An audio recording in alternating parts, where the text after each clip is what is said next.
Top quality और consistent performance के लिए सिर्फ सिल्वर पंप नाम याद रखना। अब भारत के फुल सपोर्ट में उतरा इजराइल। बड़ी खबर, भारत के पूरे समर्थन के लिए आगे आया इजराइल।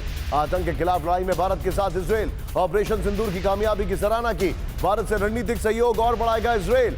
इजरायली डिफेंस डीजी ने रक्षा सचिव से बातचीत की है। बड़ी खबर सीधे बिग वॉल पर आई है। भारत को इजराइल का खुला समर्थन। ये देखिए, आतंकवाद के खिलाफ लड़ाई में भारत के साथ है। बड़ी खबर इजराइल ने कहा है। पाकिस्तान तुर्की के खिलाफ भारत के साथ खड़ा इजराइल। आतंक के खिलाफ ऑपरेशन सिंदूर की कामयाबी की सराहना की। भारत से रणनीतिक सहयोग और बढ़ाने के लिए नया रोड मैप। इजरायली रक्षा मंत्रालय के डीजी आमिर बरम ने भारतीय रक्षा सचिव से बातचीत की है। ये वाली बॉल लीजिए और रक्षा मंत्री जी की वो जो खबर है कि ये ट्रेलर था, वो वाली ब्रेकिंग और शॉट लीजिएगा। सीधे चलिए राजन सर के पास। राजन सर, इजराइल हमारे साथ है और दुनिया ने हमारा दम देखा है, लेकिन मेरे मन में एक सवाल है जो कि मैं थोड़ा डाइग्रेस करके पूछ रहा हूं।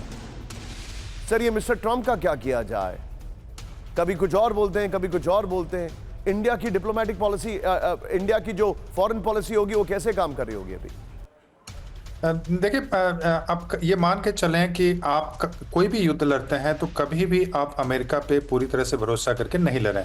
आप देख चुके हैं कि यूक्रेन का क्या हुआ है, किस ढंग से बाइडेन एडमिनिस्ट्रेशन ने पूरी तरह सपोर्ट करने की कोशिश की और उसके बाद सडन विथड्रॉल हो जाता है। और बहुत सारे एक्सपर्ट्स हैं, उनका यह भी मानना है कि अमेरिका भारत को इसलिए अभी सपोर्ट कर रहा है कई मायनों में क्योंकि भारत को चीन के विरोध में खड़ा करना चाहता है और हमें उसका फ़ायदा उठाना चाहिए। इसमें कोई शक नहीं है कि हमें जो भी वहाँ से सपोर्ट मिले उसको लेनी चाहिए, लेकिन हमें अपनी जो शक्ति है उसकी पहचान होनी चाहिए और हमें पूरे अपने नेशनल इंटरेस्ट में काम करना चाहिए, चाहे वो चीन के विरोध में हो या पाकिस्तान के विरोध में या साउथ एशिया में जो इश्यूज़ हैं उसको लेके।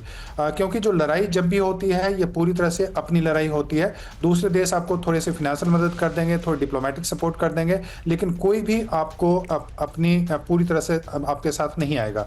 तो यह मान के चलें, और भारत कोई ऐसा देश नहीं है जो कि सबऑर्डिनेट स्टेटस लेके लड़ने के लिए तैयार है। भारत पाकिस्तान नहीं है कि वो चीन का सबऑर्डिनेट स्टेटस लेके वहां पे युद्ध कर सकता है। भारत कभी भी किसी भी देश का अलाई इसीलिए नहीं हो पाया क्योंकि भारत की जो पॉलिसी है, फॉरेन पॉलिसी, वो स्ट्रेटेजिक ऑटोनॉमी की पॉलिसी है। हम थर्ड पार्टी इंटरवेंशन भी बर्दाश्त नहीं कर सकते हैं और जब मीडिएशन और निगोशिएशन में नहीं कर सकते हैं तो आप मान के चले कि हम युद्ध में भी वैसी स्थिति नहीं चाहते हैं और हम सक्षम हैं दोनों से लड़ने के लिए, एक साथ भी अगर लड़ाई होती है चीन और पाकिस्तान को लेके। तो इसलिए ये ट्रंप की क्रेडिबिलिटी अभी काफी लो है।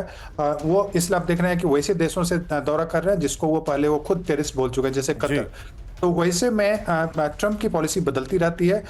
एक स्टेप वो आगे लेते हैं, दो स्टेप बैकवर्ड लेते हैं, तो वो अपने रिवर्सल के लिए जाने जाते हैं। उनकी मजबूरी यह है कि उनको दिखाना है कि काफी सक्सेसफुल पॉलिसी अमेरिका की चल रही है। इसी कारण से उन्होंने अपनी क्रेडिट भारत के इशू पे भी लेने की। है सर, ट्रंप और क्रेडिबिलिटी दोनों ऑपोजिट है एक दूसरे के, जो आप बता रहे हैं। लेकिन कैंप 1 पर आइए। ऑपरेशन सिंदूर के बाद फिर खोला तरोड़ माता मंदिर। ब्रेकिंग और शॉट दिखाइए। बीएसएफ ने तरोड़ माता मंदिर में की विशेष पूजा। साहब, ये देखिए जरा, भक्तों के लिए तरोड़ माता मंदिर के द्वार खुले। जैसलमेर में बॉर्डर के नजदीक है तरोड़ माता का मंदिर। ये देखिए जरा,